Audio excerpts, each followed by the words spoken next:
Assalamualaikum warahmatullahi wabarakatuh. Halo teman-teman, perkenalkan saya Khoiru Indah Paraswati. Saya dari Prodi Pendidikan Administrasi Perkantoran kelas A, Fakultas Ekonomi Universitas Negeri Jakarta. Seperti yang kita tahu bahwa virus corona telah masuk ke Indonesia sejak bulan Januari 2020 dan mulai terkonfirmasi adanya kasus positif COVID-19 di awal Maret 2020.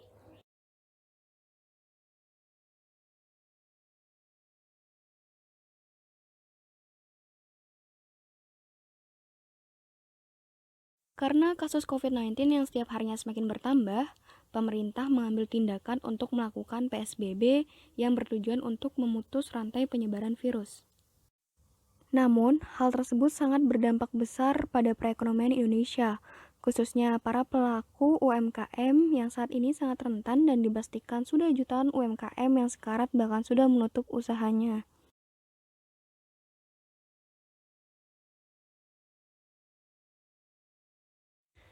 Teman-teman tahu nggak sih UMKM itu apa? Secara umum, UMKM adalah singkatan dari usaha mikro, kecil, dan menengah. Seperti yang diatur dalam Peraturan Perundang-undangan Nomor 20 Tahun 2008, sesuai pengertian UMKM tersebut, maka kriteria UMKM dibedakan secara masing-masing meliputi usaha mikro, usaha kecil, dan usaha menengah. Yang pertama ada usaha mikro. Pengertian dari usaha mikro diartikan sebagai usaha ekonomi produktif yang dimiliki perorangan maupun badan usaha sesuai dengan kriteria usaha mikro.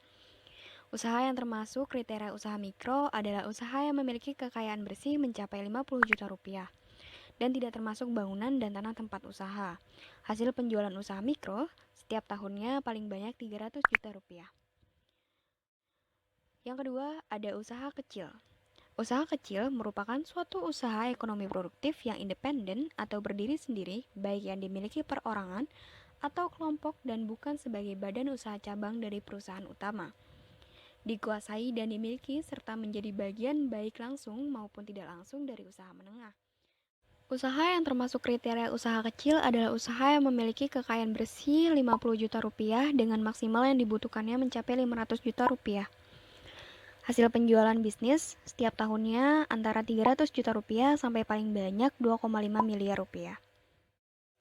Dan yang terakhir ada usaha menengah. Pengertian usaha menengah adalah usaha dalam ekonomi produktif dan bukan merupakan cabang atau anak usaha dari perusahaan pusat serta menjadi bagian secara langsung maupun tak langsung terhadap usaha kecil atau usaha besar dengan total kekayaan bersihnya sesuai yang sudah diatur dengan peraturan perundang-undangan. Selanjutnya ada jenis-jenis UMKM. Yang pertama ada usaha fashion, usaha pertanian, usaha elektronik, usaha furniture, usaha kuliner, dan usaha bidang jasa. Berkaca pada krisis moneter 98 dan krisis keuangan global 2008, tatkala perusahaan-perusahaan skala besar banyak yang tumbang. Sebaliknya, sektor UMKM tampil sebagai penyelamat dan penopang perekonomian nasional. Ketangguhan UMKM menjadi modal utama membawa perekonomian nasional selamat dari krisis. Namun, kini kondisinya jauh berbeda kala pandemi COVID-19 melanda negara kita. UMKM tidak dapat lagi diandalkan sebagai penopang perekonomian bangsa. Pangsa pasar yang dimilikinya berupa kebutuhan masyarakat sehari-hari seperti sandang dan pangan kian menyempit. Lantas, solusi apa yang dapat dilakukan agar UMKM dapat bertahan di era pandemi? Yaitu dengan go digital. Kenapa harus go digital? Beberapa faktor yang menyebabkan pesatnya pertumbuhan UMKM yang tinggi adalah jangkauan informasi media sosial yang langsung sampai secara personal melalui gadget mereka. Tentunya, modal dan kemampuan bersaing secara digital ditentukan oleh kualitas sumber daya manusia yang mengelola UMKM tersebut.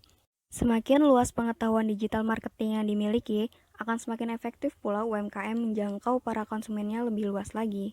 Tujuan dari dibuatnya video ini adalah untuk mengajak teman-teman semua untuk ikut berkontribusi dan mengambil bagian untuk mendukung perekonomian Indonesia, khususnya para pelaku UMKM, agar para pelaku UMKM dapat bertahan di kala pandemi COVID-19 seperti ini. Terima kasih. Wassalamualaikum warahmatullahi wabarakatuh.